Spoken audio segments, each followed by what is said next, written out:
Hey, everybody, and welcome to the Everything is Fine, Nothing is Ruined podcast. I'm your host this week, Hassan. Joining me, as always, Tristan. What? Who? Who what? Who what? Who? Wait, who are you? I'm Hassan. You're Tristan. Oh, yes. Folks, it's a That's me. special episode. It's been a long journey. Well, we're finally at the end, folks. 25 seasons, hundreds of episodes. Yeah. Countless podcasts. We've covered it. Countless. We've reached the end of our great Simpsons rewatch. We're now Sure. at the final season. We're finally going to be free. We can go off and talk about new things. Tristan, you give me a weird face. What's up? I hate to... You know what? This is the final season. You're absolutely right. These last two, whew, thank God the last ones. No gonna talk about the show at all anymore. Sorry, Yeah. two? Yeah, That was this just final season two. 25, and then we're done. That's even Final better. season. Yeah. Season 25 is it. That's absolutely it. That's the last one.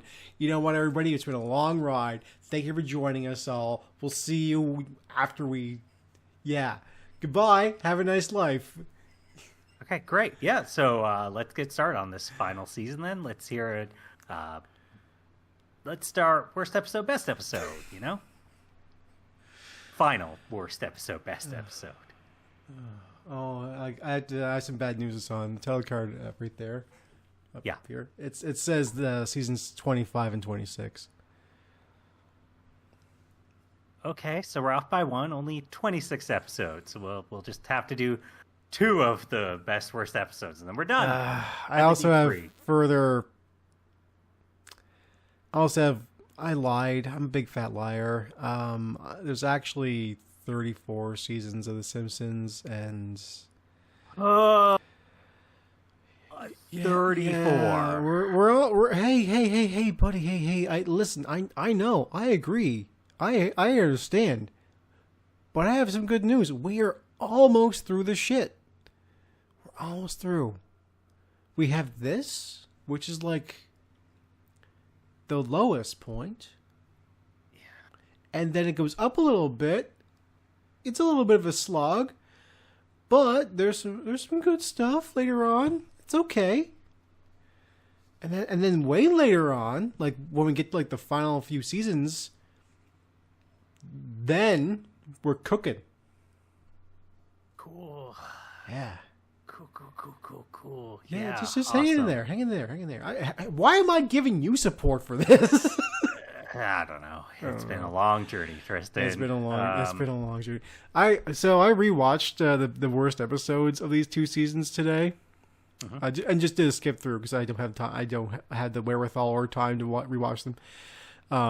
So I had to watch something special for this episode we're doing today too, and basically. And basically, these two seasons, the two worst episodes, they're hard. They're bad. They're so bad. Yeah. But hey, All right, well, let's hear it. Worst episode of season 25. let What is her it? rip. Actually, sorry, we're supposed to guess. We have a format. 5.26. Hold on. We went too fast. Oh, give me a second. I'll be honest, I forgot we did that. I know you did. You said 5.26? Yeah. No. You wish. You fucking wish. How about a big fat 4.64? Oh yeah! I can't imagine why I forgot about us doing these segments. All right, now let's hear the worst episode of season. Sorry. Best?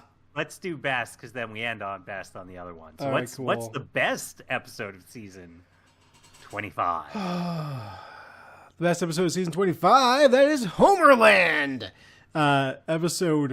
Season 25, episode 1, Homerland.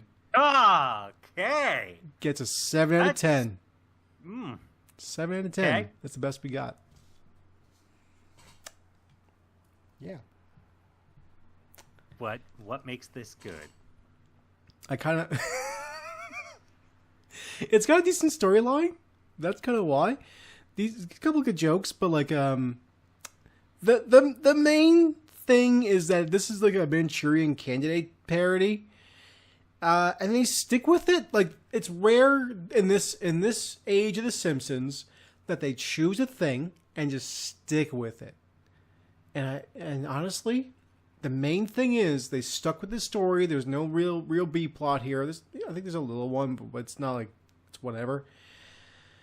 They stick with this, which is Homer returns from a weird, like a business trip, a changed man from when he left, and Lisa gets disturbing, like, conspiracy theorist thoughts about that because Homer is such a much better person than he usually is, and she's like, "What happened to my dad? He's suddenly not jerk ass Homer," and it's just like, what's going on here? What's the issue and all this stuff.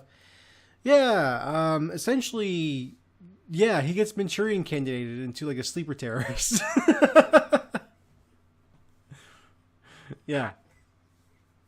Yeah. Weird. There's just something about it where, like, that doesn't sound terrible. It's not.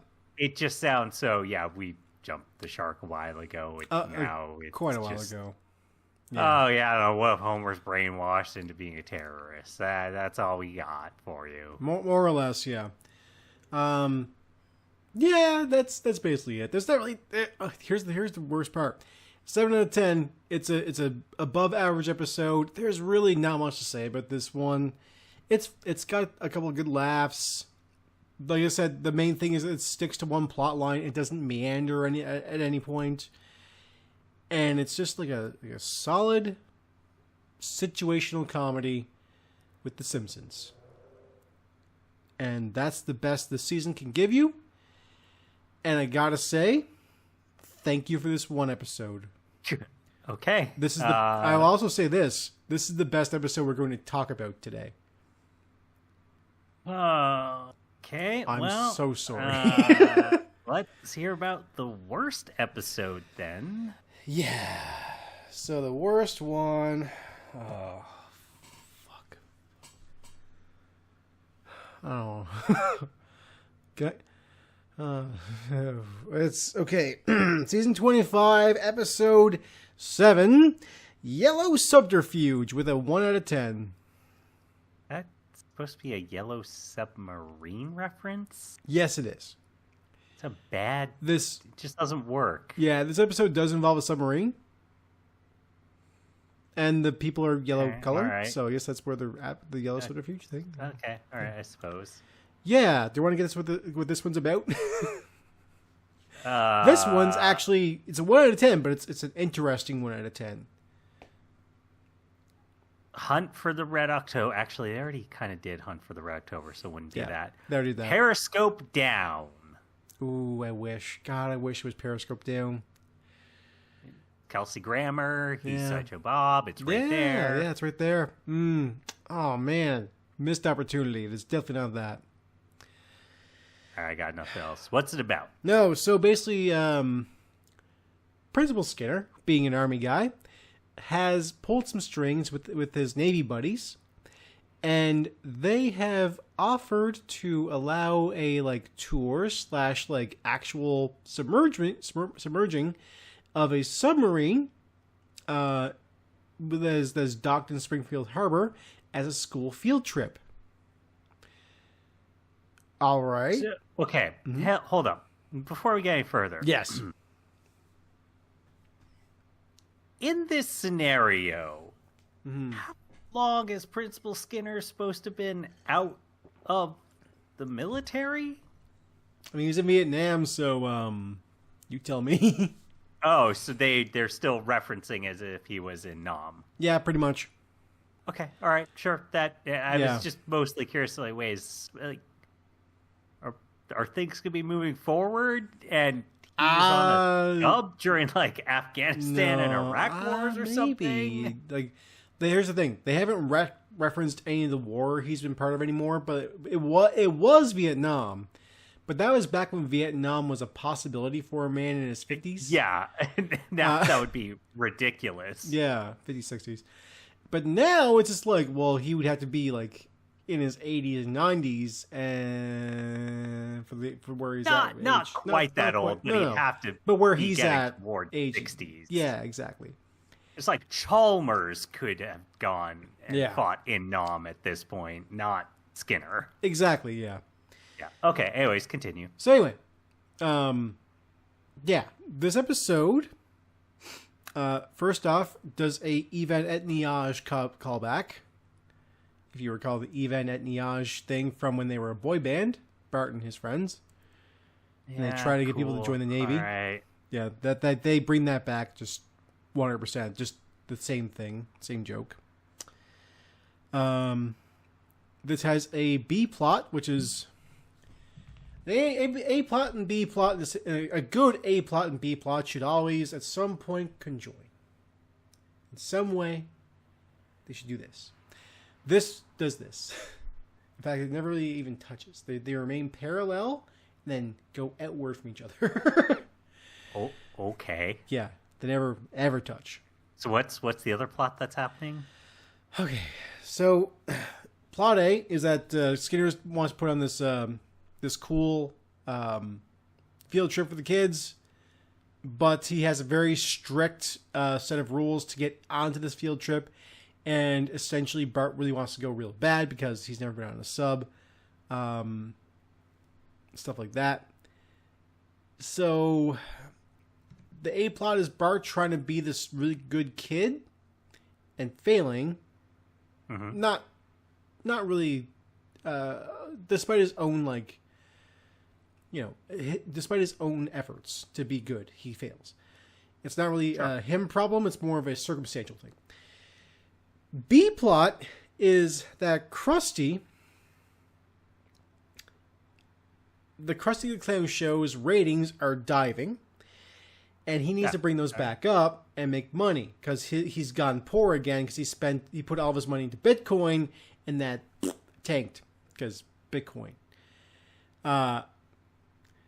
So in order to make more money, he invades the foreign market with his own versions of the show in different markets. Now, so that's the B plot, and these do not ever interact. Ever in the slightest do they ever kind of think about crossing them. Okay. Yeah, those are such two extremely different plots. Also, who's with Krusty? No one. Just Krusty on his own. It's just the B plot is just Krusty doing his own stupid thing. No one else from The Simpsons? Not at all. He's just doing his own thing. So this is like wholly unrelated.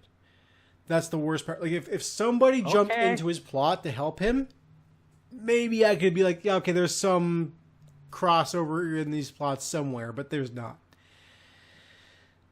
So yeah. One of my key things with a good Simpsons episode, or even a watchable Simpsons episode, is that they at least have some sort of like connection in the plots if they do A and B, and like even if they do A, B, C, and D or whatever, how many plots they want to do, as long as they connect in the middle at some point or at the very end, fine, no big deal. But the worst ones will even if there's only A and B. The worst episodes will always be meandering off in different directions. So, the actual plot here for A plot is that, so Bart does not get on the submarine, and Homer, this doesn't get brought up at all, but Homer also operated a submarine in that Hunt for Red October episode that you mentioned. Yes. Yep. So, that doesn't get mentioned at all, but Homer doesn't like the fact that Skinner didn't let Bart onto the sub. Sure. He decides that him and Bart need to get back at Principal Skinner. Sure. Not a problem. To do so, though, they fake it to make Skinner think that he killed his own mother in like his sleeping rage. A little extreme. And Agnes goes along with it. Like she I helps believe them that of trick him. her. Yeah, I believe that too. She's a bitter old lady. Monster. That's one thing. That's the actual plot of the A plot stuff. The Krusty the Clown stuff. I basically gave you enough to go off of that already. Like I said, he invades a foreign market. He the foreign market clips they give us are so just stereotypically offensive. Like the first thing they do is 100% just like a Jamaican one, and it is what you would expect. Let's just put it that way. Oh, Jamaican Krusty, huh? Yeah, it's okay. It would be better if I put on a Jamaican accent and gave you like a Rastafarian thing right now. Not going to, but it might be less offensive.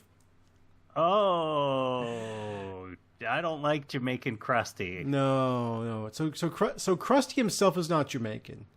So he has hired other clowns in the foreign markets to make money off of them. So he's exploiting his workers on top of that. There's a Chinese one. That one's pretty offensive. But like it's more modern Chinese, which is weird.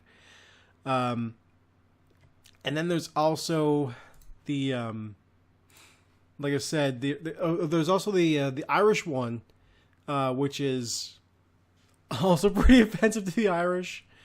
It just paints them as like very dour, like sad people. Like every one of them, and it's just like, man, what is this? And then again, this goes off in a totally different direction to its own tangent. And then at one point, they attack Krusty because he's taking their money and yada yada yada. It's not very good. The idea of a B plot is just Krusty on his own is so weird to me. Of like, yeah, well, yeah, no, the show is The Simpsons. Yeah, exactly. But there's a wider cat. Like I can. Here's the thing. Sure, but you never have it without The Simpsons being involved. Pretty much, yeah. That's the thing. Well, there later on there is a pretty good episode where the Simpsons are barely in it, and it's just Principal Skinner and Chalmers actually, and it's a pretty good episode. Right. Sure. Yeah. Yeah. So this one just go on. Sorry. No, I was gonna say anything else you want to say about this episode. Okay. So here's the thing. There's a bit more actually. This is up there with Marge versus childless parents, gays, kids, etc. All that episode that I hate the most. It's up there with how mean-spirited it is because this episode begins with Principal Skinner riding in his dream, in a dream of his, riding a horse into like a western town, like a cardboard cutout town, and killing the kids that he is the principal of.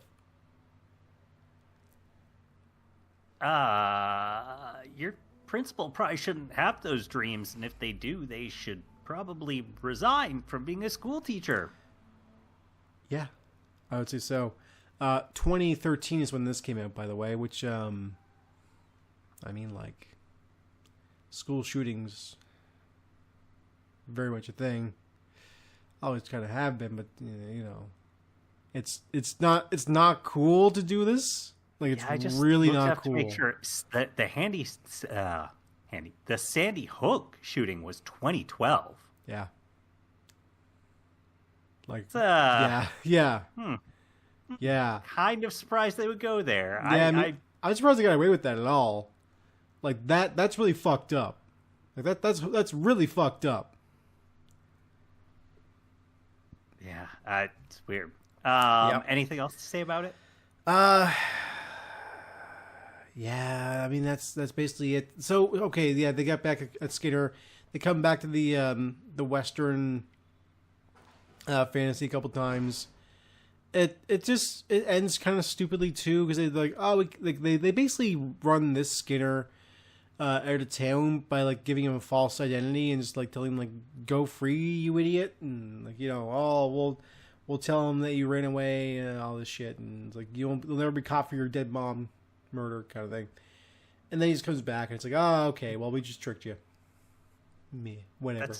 That's a weird thing to try and do in 2013 in a year of social media and smartphones and all that. Just It's not 1813. You can't just leave town and then go to another one and no one's ever gonna find you again. Or, yeah, exactly. Yeah, you know. I ran into. It's still technically possible, but you have to, go like cash under the table jobs and stuff. And, like living in real rundown places that aren't doing, that aren't like registering you in any way. That's a very weird thing to still write in a modern setting. It really is, yes. Anyway, yeah. So that was a thing. That's Yellow Subterfuge. That episode is god awful. Let's move on. Okay, well, we have to talk about an episode that I have been interested in and also loathing. Since I don't remember when you just casually dropped this little nugget. So I want to talk about season 25, episode 10, Married to the Blob. Oh yeah, buddy. So I looked up images of 4 this out of 10, character. by the way. That's too high. Yeah. I've looked up clips from this. I don't understand this episode. So for the audience, to summarize, the gist of this episode is that comic book guy ends up marrying a Japanese waifu. And I mean the term waifu, as in everything about what I have seen of this episode feels like it was written by a 4chan user doing self-insert of like, my Japanese waifu who is going to be a manga artist and do fun cosplay and make me meals and adore everything about me and see nothing wrong in my personality. Yada yada. Kumiko really likes how mean-spirited he is. Everything that I have seen. I looked up a couple clips. I did not want to watch the full episode, but looked up some clips, looked at some of the images of characters in that, and I don't understand the logic of why you would do this, other than a weeb worked on the show and just went like, no, I really think the nerd guy, he should get with a hot Japanese wife who is the perfect wife for him and takes care of everything for just very traditional wife.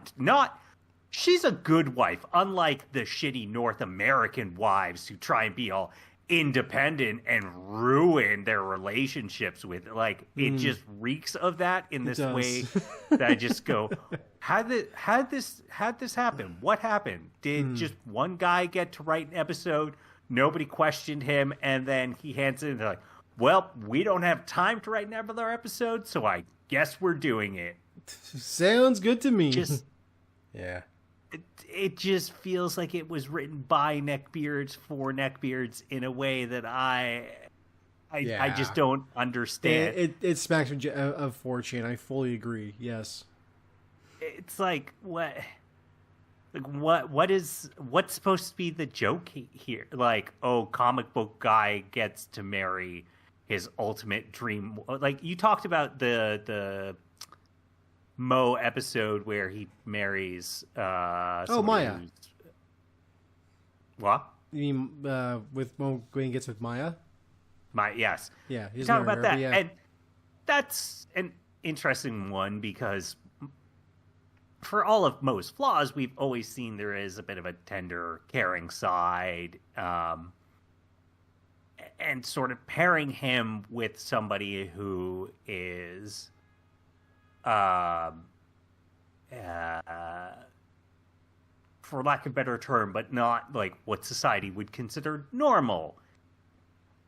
That's kind of an interesting way to sort of delve into more of that Mo sort of the both negative and positive aspects of him.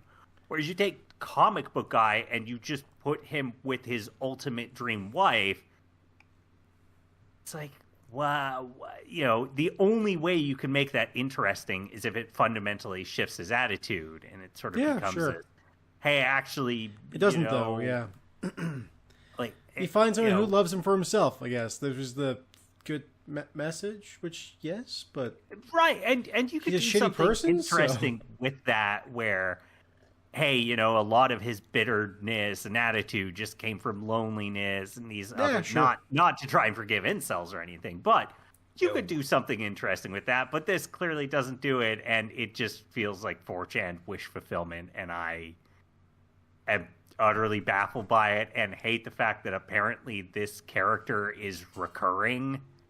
Yes, and she sticks around. This is one of the things they decide to actually make a change to the characters and the world of The Simpsons for everything else that is immutable. Oh, no, we have to keep it so the comic book guy gets his waifu forever. Yeah. Yeah, I'm glad you understand. To be fair, I think Kumiko is probably the least bad character they have come up with for the new smattering of characters they brought out.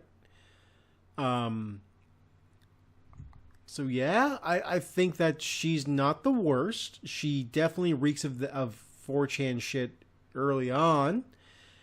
Later, though, they don't do anything interesting with her, but they give her a little more breathing room, I guess. Where she's not just latched into exactly that trope. In one episode, they make her baby crazy, so yeah. But it's actually not it's actually a decent episode. It really is more. It doesn't.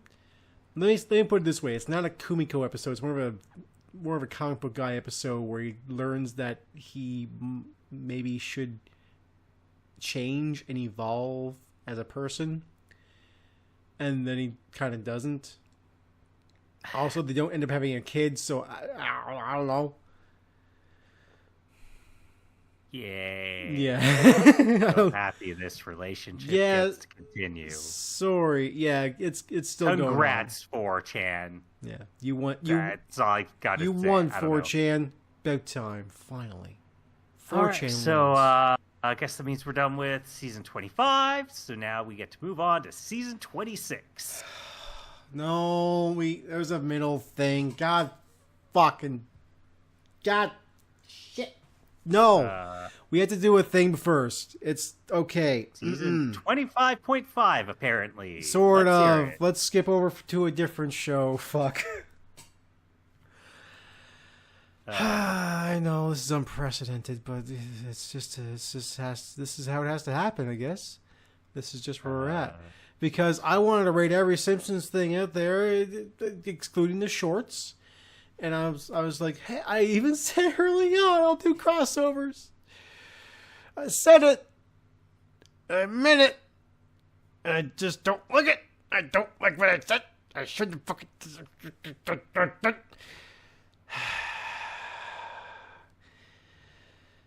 Season 13, episode 1 and 2 of Family Guy. The fucking Simpsons Guy crossover.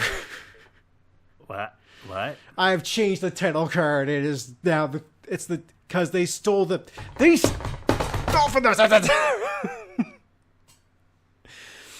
This show has been nothing but stealing from the Simpsons for a long. They did a crossover. You better believe it, Hassan. It is vile.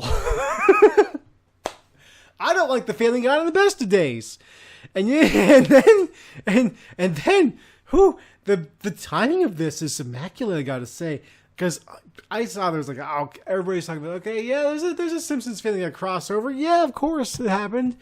Yes, they've done some stuff, but whatever. It's not a big deal. It's in one of the later seasons where who cares about the Simpsons at this point? The timing is impressive. Because I thought the downhill slide was... we're gonna hit rock bottom in a second here, but I didn't know how quickly it slid. So the Simpsons guy episode of the Family Guy is bad. It's a 1 out of 10. It's both of them. Okay. Yeah, both get 1 out of 10. That's. There's something about those two cartoons crossing over that just seems very bland to me. Oh, in a way incredibly. When I think about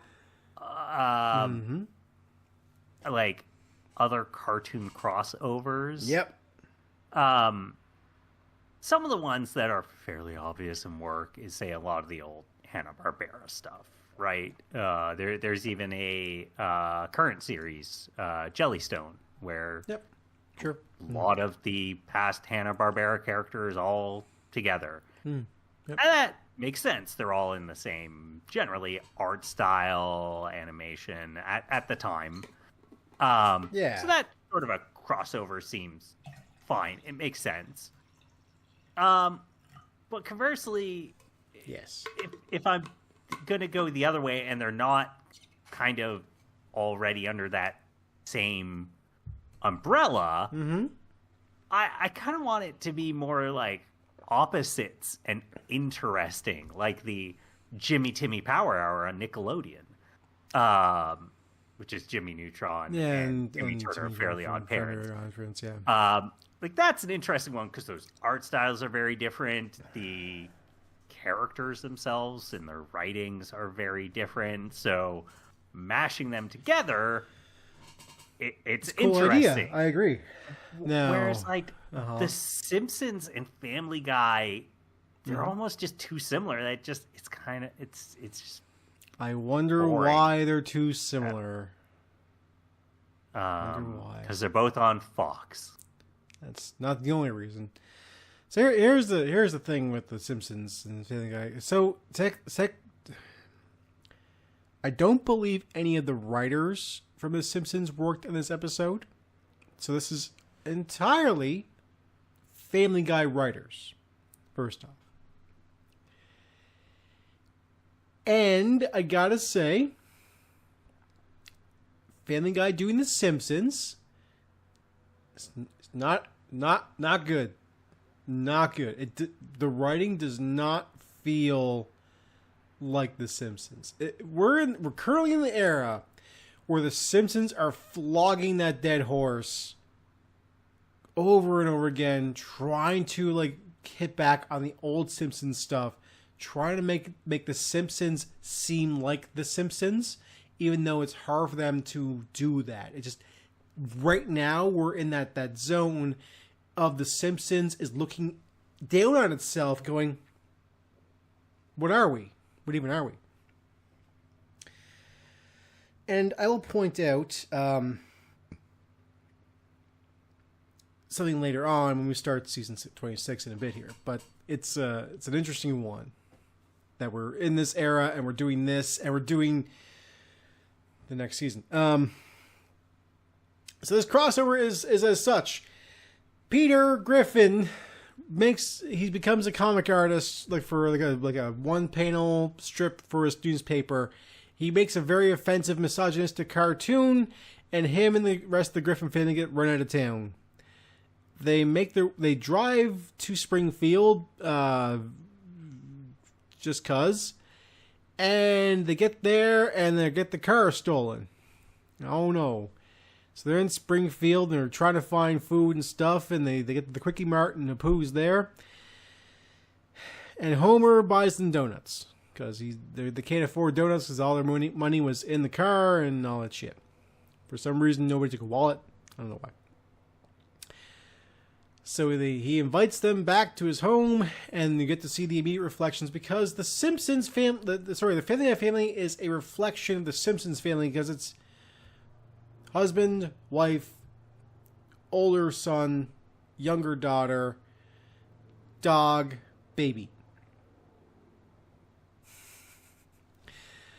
So Maggie has nothing to do with this episode at all. She's just left off. And let's be real. That's most of the time with Maggie. Yeah, she they start turning her a little more into a Stewie Griffin around this time. But, like, in kind of like that more like this, like, she's like a Tommy Pickles kind of character now. I don't get it, to be honest. That's just them trying to do stuff with Maggie that I don't think works. That checks out, yeah. Whatever.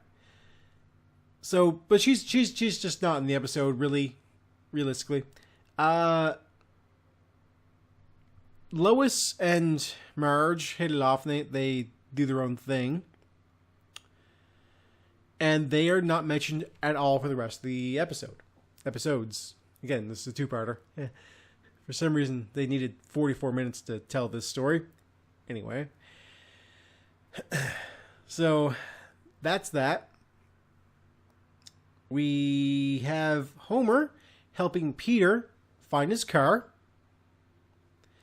We have Brian and Chris taking Santa's Little Helper out for a walk and losing Santa's Little Helper, which is probably the more interesting thing because Brian is also a dog, and like I think Brian is probably the only interesting character in Family Guy. But whatever.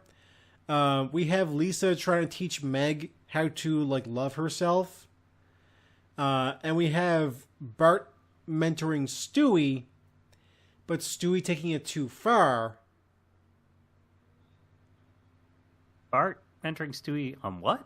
How to be like kind of like a little badass, you know? Okay, all right, yeah. I guess. Yeah.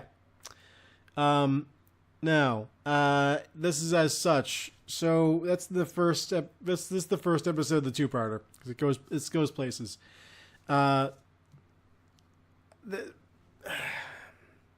Peter and Homer open up a car wash specifically for stolen cars, and they do a whole like sexy car wash to like, you know, Pour Some Sugar on Me by Def Leppard, and it is eye poison. Okay, checks out. Yeah, and I'm not saying like, you know, I'm not saying that people cannot be sexy. It's just this is just not. I get the joke. There's a joke there. I get it. That you have these two like unattractive men doing this stuff, and it's like, okay, yeah, it's like a 3-minute long joke. It's like a running thing. They got the license to that song, and they play it.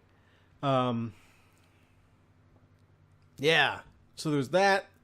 They can't find the car. All this stuff. It turns out that Meg Griffin is actually a saxophone savant. And then it turns out that Stewie takes Bart's mentoring too far and actually he like sends death threats to Moe and like kidnaps Nelson and threatens and like tortures him. This is bringing the Family Guy like extreme mean-spiritedness into the Simpsons, or like bringing the Simpsons into the mean-spiritedness. It's just this like this, which the Simpsons has always been a little more wholesome, and then when it's being spirited, it's like shocking and not good, not okay. Because while they've always had something to say, the Simpsons, there have been it shouldn't be, you know, go fuck yourself. But the Family Guy is like, it's too much. So we have this crossover episode where like these are the plots. They end with like them getting their car, and then it turns out that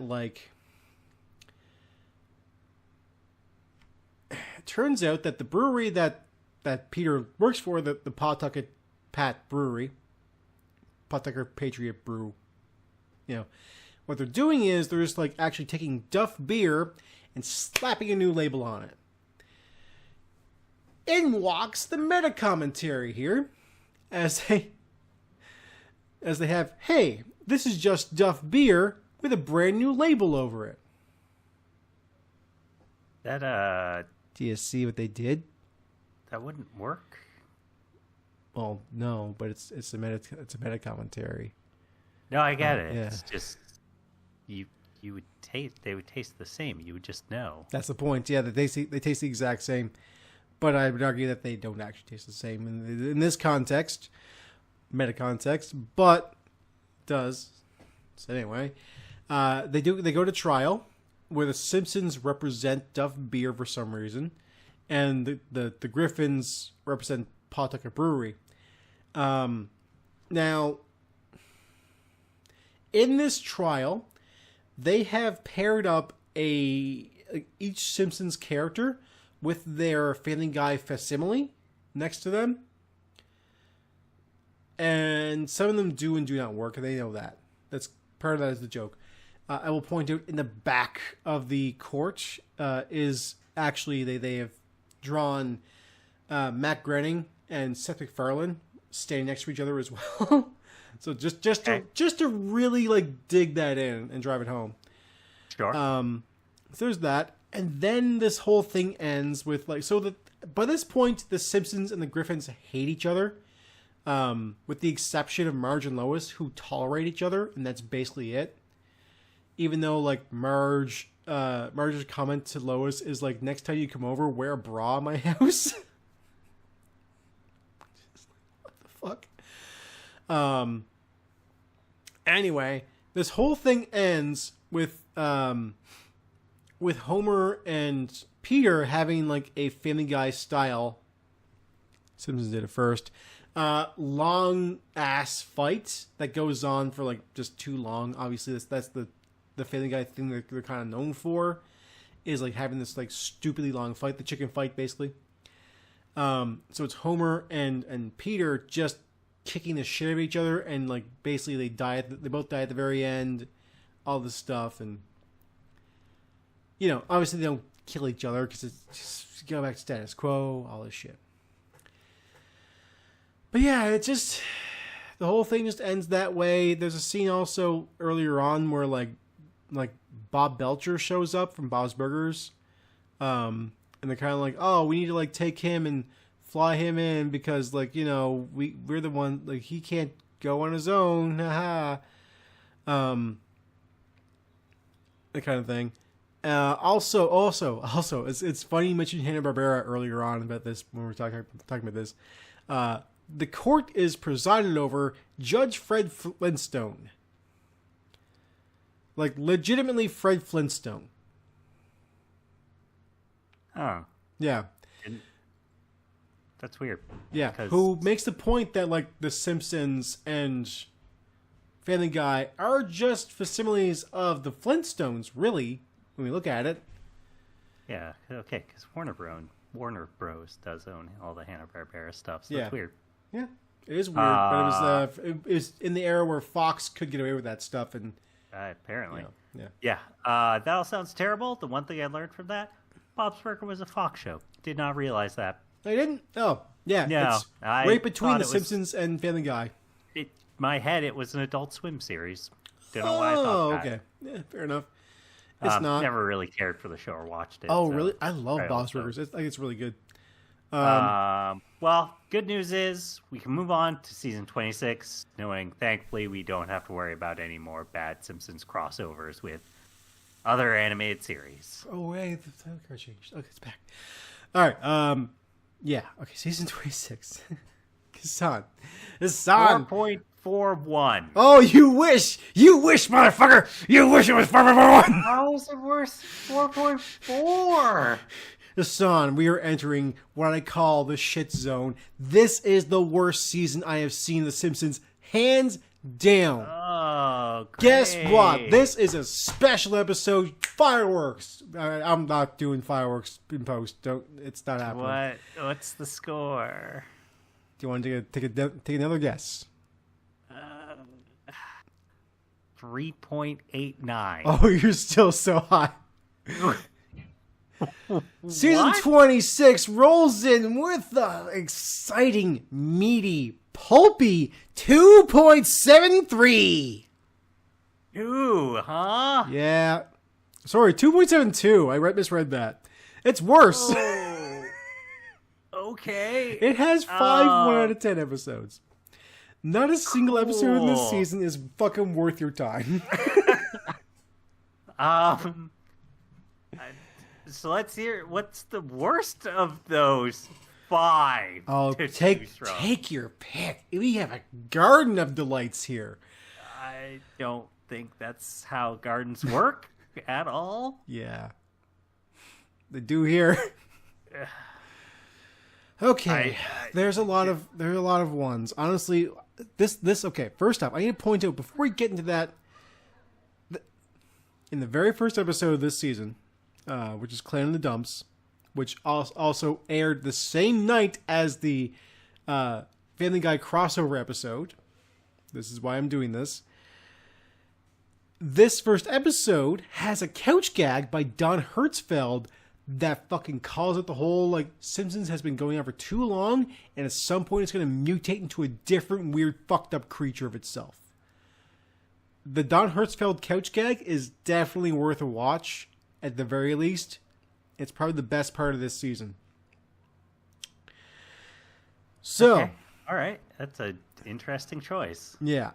Now, this season has such 1 out of 10 gems, like the Musk Who Fell to Earth, which is the Elon Musk episode. It's a 1 out of 10.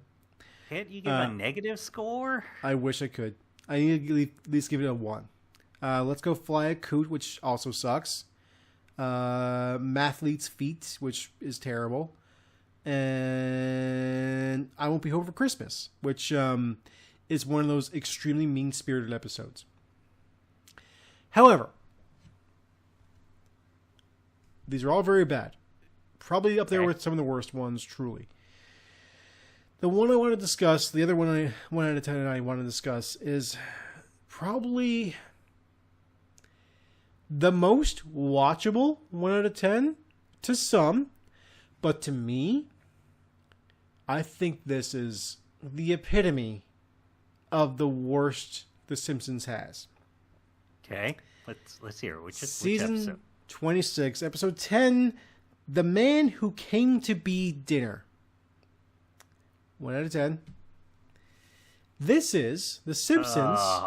Tristan, I didn't even make it past the first sentence before I had to groan, because it's The Simpsons attend a trip to an amusement park named Disneyland, spelled Dizneyland.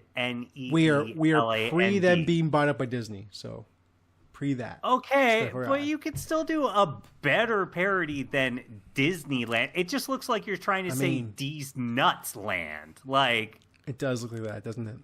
It's so bad. Yeah. Itchy and Scratchy Land was a much better parody episode. I'll point that out. But the Disneyland parody does not stick around. It is merely a 5-ish minute segment. I just read the second part of that sentence. What? Yeah, bud. So, at a certain point, they go to the Epcot Center area, and they find themselves on a spaceship that gets blasted off into space, and surprise, surprise, the Simpsons are canonically meeting Kanan Kodos. Not through Treehouse of Horrors, canonically. They have run out of plot lines to a degree where this is what they're at. They decide they need to do something a little wacky and zany, so they meet aliens, and they go to the home planet where Kate and Kodos are from, and it's a whole. It's just the episode. It's just Treehouse of Horrors, like the first Treehouse of Horrors. That's all it is. They're going to be eaten by the Kane Kodos' like race of people. They had the cookbook. They had the thing. They're fattening them up. It's they had sacrifices. It's a whole. It's just that, but elongated. If you thought that like 5 minutes, like 5 to 7 minutes of that in that first Treehouse of Horrors was good enough, well, they didn't think that, and here's 22 minutes of it. I just cannot. Yeah.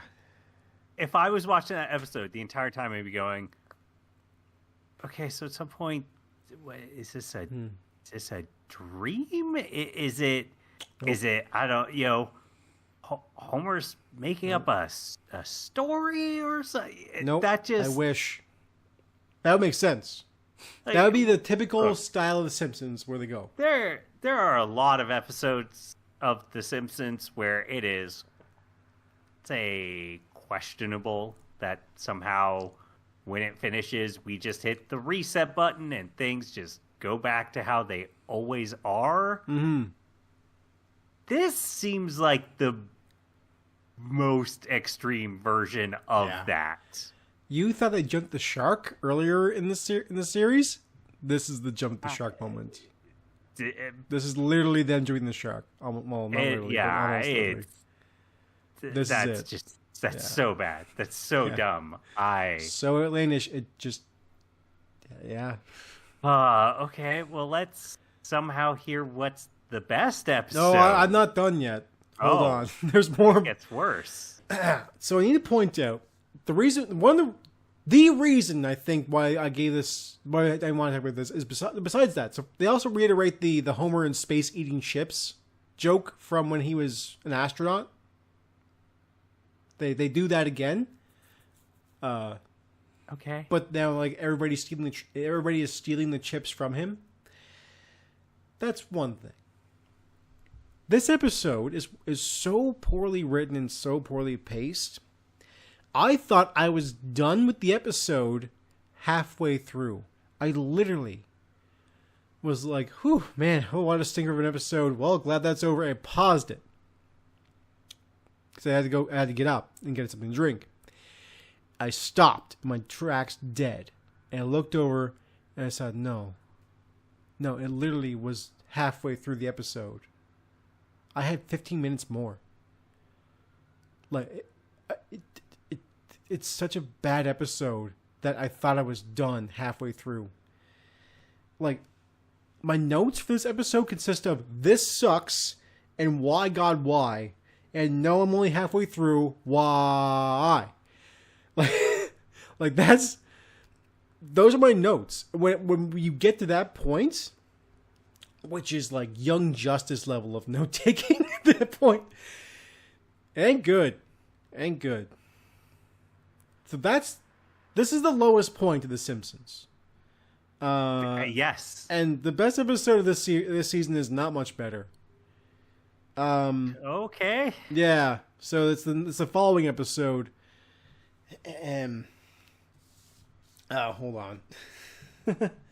So it's gonna be season. Oh boy. Season 26, episode 11. Bart's new friend. And this episode is about Homer gets a bad old bump in the noggin and he regresses into a child. It's a 5 out of 10. The best episode of this season. 5 out of 10. Written by Judd Apatow. Yes, it's not. It's very bad. That very much sounds like a Judd Apatow plot. It is, yes. Anyway, yeah, yeah. 5 out of 10 because like they do something interesting a little bit here because like so Homer regresses back into himself as like a 10-year-old, and him and Bart do hang out, and like Bart kind of realizes that like Homer was kind of a cool kid that he would have hung out with, and vice versa. And it's just kind of like sad because like him and Homer have this like pretty strained relationship as father and son. But if they were separate from like in separate families, they probably would have found like a lot more common ground. Because like both of them are like lovable scamps. It's just that, you know, when Bart is being a lovable scamp, he's destructive and all this stuff, and so is Homer, but like, you know, Homer has to deal with Bart's fallout. If he didn't have to deal with that, they would have meshed. But because Homer gets the blame for Bart's upbringing, rightfully so, you know, he has to shoulder that blame. What I'm hearing is that this episode very much sounds like yeah. I don't want to say like, oh, if the writers of the good, like season 7 and 8, the Good Times had done this would be so much better. But no, this just sounds like it's something where if you did this episode back then, it would actually be tackling the concept of generational trauma and having an actual heartfelt and analytically interesting plot and moments with the characters, but instead it's 2015 Simpsons and it has none of that, and it sucks. No, it says 2015 was the first series. 2014, 2015 actually. It's because they start early. They start late. This season did this specific episode. It says this episode. January Fair enough. Yeah, good point. Yes. It just you're right though. It would have been written in 2014, but it just feels like it is in this era where if you went at the writers room, like, what is generational trauma? Yes. Like, okay, well, maybe you shouldn't be handling this then if you don't know what that is. Yeah, pretty much. So here's the excuse me. Here's the thing with this episode. They do kind of actually do something like this later on in the series. Not exactly like this, but they do tackle this similar subject of like, what if Bart was removed from The Simpsons, and what if him and Homer had a relationship where they weren't necessarily a family? What would happen there? And it is a far better and far more interesting, and it's a good episode. And they do tackle generational trauma like that, and it makes sense and it works, and they do those subjects well. Speaking, but this episode basically it tries to a point where it just doesn't quite get there. Like it pushes and it's like, yeah, we're making some efforts. Okay, but it's still a bit of an episode where like Homer has regressed into a child's memory. It's kind of a strange one, and then of course like the status quo where like they come back and Homer is definitely just going to come back and he's not going to remember any of this stuff, and we're still going to keep on these things. The reason why this episode does get a higher rating, the highest rating, which is a 5 out of 10, I reiterate, it is in fact the episode where they more or less solve the like Homer strangling Bart thing. Now, it still happens later on in the series, but it's way less after this episode. Because there's a whole thing where like, Bart strangles Homer when he's a kid, and the like fear that gets into it's a whole it's like a weird way to fix the be clear. Canonical time travel? Is that what you're implying? Basically, yes. That was a kid, but like when he's regressed into his mind as a kid. Ah. Yeah. I see. Yeah.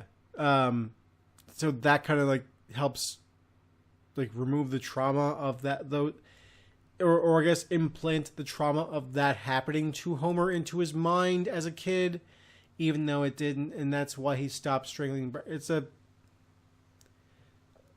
It's a very DC Comics way of writing that shit out.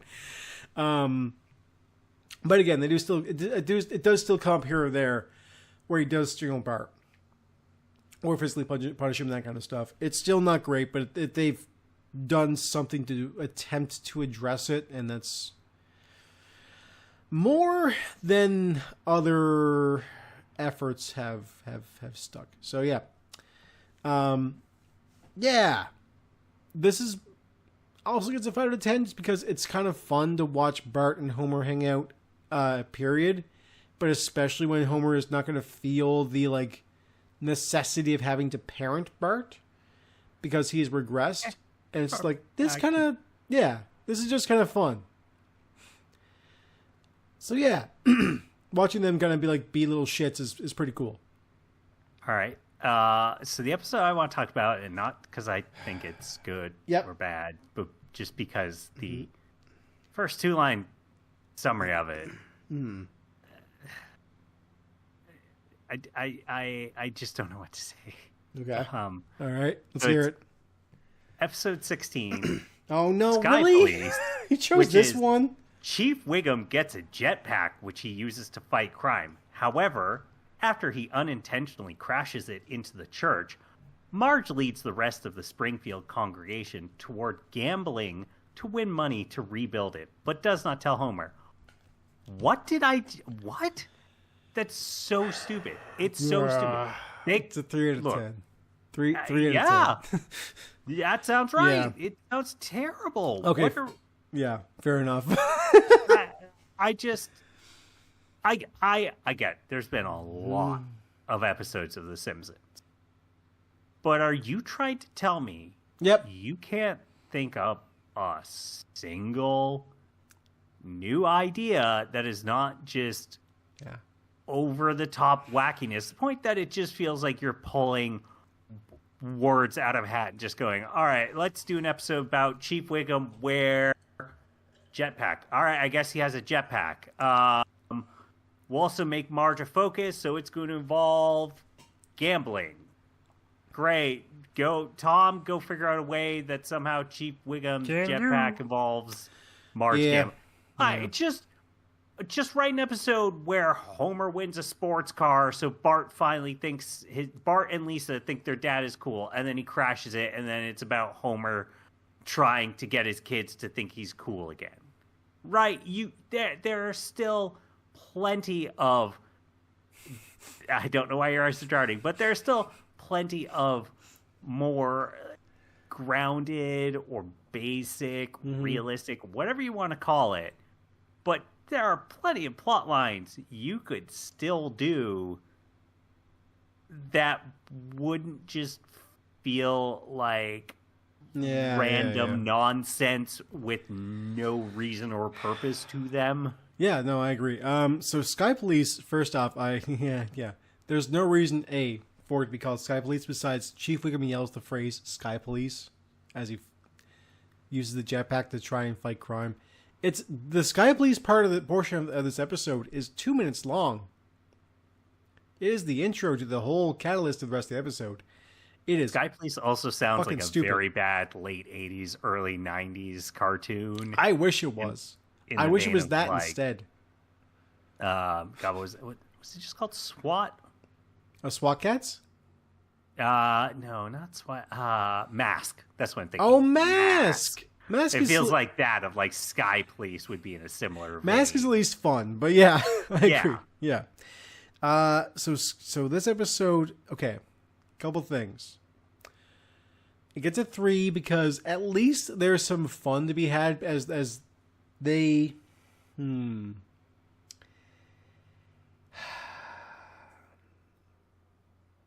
on. The churchgoers, the church crew, is definitely like scamming casinos out of their money, and they're doing so in a very like Matchstick Men, somewhat Ocean's 11 kind of way, where they are very much conning them, counting cards, doing this shit. Right? They are scamming the casinos out of money. They're using disguises, and it's actually a pretty good parody of that sort of movie. I think it's pretty good that way. However, I need to point out a massive elephant in the room, and it's not Stampy, even though I believe there is a Stampy reference in this one. Anyway, the massive elephant in the room is this. Gambling. Marge is part of this crew. Okay. Marge has a gambling problem. And it comes up. No! It fucking doesn't. It's come up in every other episode where gambling exists and it's a thing. And so we can remember Stampy exists, but not that Marge has a gambling problem. Her one, like, massive character flaw, she has a few, because she's a flawed person. But her big one, the one everybody recognizes and remembers, is she has a gambling addiction. And they choose to go to casinos and rob them using card counting methods And she is put into a scenario where she could reactivate her gambling addiction. There is an interesting story there of her battling her addiction to try and do this thing to help the church. That's a fucking good story. And they just drop it and go like, Sky Police, go. Bunch of goddamn idiots. Just ridiculous morons. Yeah. They had something. It's sort of that going Bumbleton. back to, I don't want to sit here and say, oh, you could give these plots, the rise of season 7 and 8, and they would get it right. These new writers are blah, blah, blah. Because I think there is more to it than just trying to blame the writiters or whatever, right? I agree. I agree. Too often people will try and point fingers at a single group. Like I always think about the Game of Thrones ending. People always go, "Oh, it was Benioff and Weiss. This is all their fault." No. As it's if not just their fault. HBO itself didn't approve of those, and there weren't other writers in the room and producers and executives. And I feel the same way about a lot of this Simpsons stuff. I'm sure that the writers of these seasons are they're under different sort of like stress, constraints, limitations, expectations, etc. that I'm sure they could do better and would love to do better, but that, again, those producers, directors, whoever it is, they are not giving them the leeway for that. Fox executives who are, they're certainly going to have a hand in this and say, and so I think, there's a lot of people that can share the blame, but I do think that there is still a problem with the writing of this era compared to previous ones, like you're saying, where, hey, all they need to do is just integrate the idea of Marge's gambling problem into this, and there's still a lot of nonsense here. But it gives depth to the episode and a bit of a purpose of, okay, what are we exploring with this? What are we trying to do with the characters? What gives this episode meaning and weight? The Chief Wiggum non sequitur aside, using that as a catalyst to start the story is one thing. That's not okay. I can forgive that. I can absolutely forgive that. That's not a problem to me. But forgetting that Marge's gambling addiction exists is a massive issue because, again, you had a good story. And I think that I'm sure there is somebody in the writing room who did remember this and probably was like, we should do this. And they went no, that's too much. We'll do this instead. And they just dropped the gambling addiction entirely. And then, here's the thing. These writers are pretty new, and they're pretty much into trying to keep The Simpsons as Simpsons-like as possible, which is, again, really dumb that they dropped the gambling addiction in that case. And it's not their fault. I'm glad you brought up the Game of Thrones thing, because a lot of the fault can also be placed on the blame of the producers and directors and that kind of stuff. The executives who needed The Simpsons to be The Simpsons and not anything else. So when they come up with an idea of this episode where, the church group scams casinos out of money, and we want to do a full-on parody of a con artist movie, and it's we could do that, but we kind of need to make sure that it's not we're not trying to say anything really. We just need to be fun, entertaining garbage. And it's oh, okay, well, could we try a few things? Okay, just one or two. So very little freedom is afforded to these people, unfortunately. So that's the thing. This is an episode where it gets to such a low score because it's such wasted potential. This could have been the best episode of the season, but it's squandered. And I think somebody gets a fucking bug in their butt about that, because in the next season we start getting way better episodes. I don't believe you. But unfortunately, we will have to hear more about The Simpsons in the future. Yeah.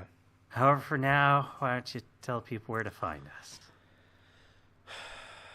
We're on Twitter, which is Elon Musk's whole thing. Unless you're in Brazil, where they're finally liberated of it. Oh, can we be like Brazil? Yeah, we could. Oh man, I mean, I don't very want... easily. Yeah, oof. Just ban Twitter entirely of our country. That'd be great. Yeah. You know, elect me Prime Minister of Canada, and I'll ban. That's not how that works, but you know. Yeah, I'll ban Twitter. Until then, though, you can find us at EIFNAR. Go there and tell us about how much you love Twitter.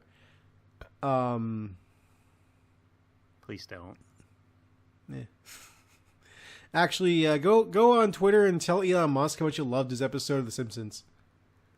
Definitely don't do that. Because it absolutely just gives him the ribbon of a lifetime. They love Elon Musk in that episode, even though they try and make it like bipartisan. Like Al Jeans is like surprised. No, Al Jean's like, we try to make both sides because at some point it's like we want to show how Elon Musk isn't the greatest, but like Lisa like is like head over heels in love with the guy, and so is like Homer, and it's such a terrible episode. Y'all should watch it. It's fucking bad. I actually showed it to my my D&D group, which include two former co-hosts of this show, and they agree with me. The rest, like the best part of the episode is when they're trying to catch a bald eagle, by like stuffing it in a fucking bag.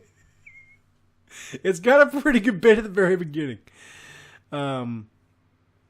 Other than that, the rest of the episode sucks. Anyway, go to Twitter and tell Elon Musk how much you loved this episode. You should also go to iTunes and Spotify, leave us reviews, and tell us how much your friends love us. Share us with your friends. Go to YouTube and click the buttons and the thing below. Just start mashing them. Summon Pazuzu. Yeah. Right. I'm down with that. There are worse things you could do with your time. Also, you should go to friendservice, djdane.com. It's the guy that does the music, djdane.com. Go there, rate his music, and I guess you can rate his music if you really want to. I think it's a rating system. Anyway, go there, listen to his music. And, like, just hang out and enjoy the vibes of him just giving you sweet, delicious sounds in your ear holes. That was weirdly normal, so I can actually endorse that one. Yes. And then if you see him on the street, just start telling him how much you love season 26 of The Simpsons. Or the Family Guy crossover. Ugh. Yeah. Do that. Anyway, that's it for our show. Tune in next time for another Elasma Branch episode of Everything His Father's Ruined. See ya. Say it.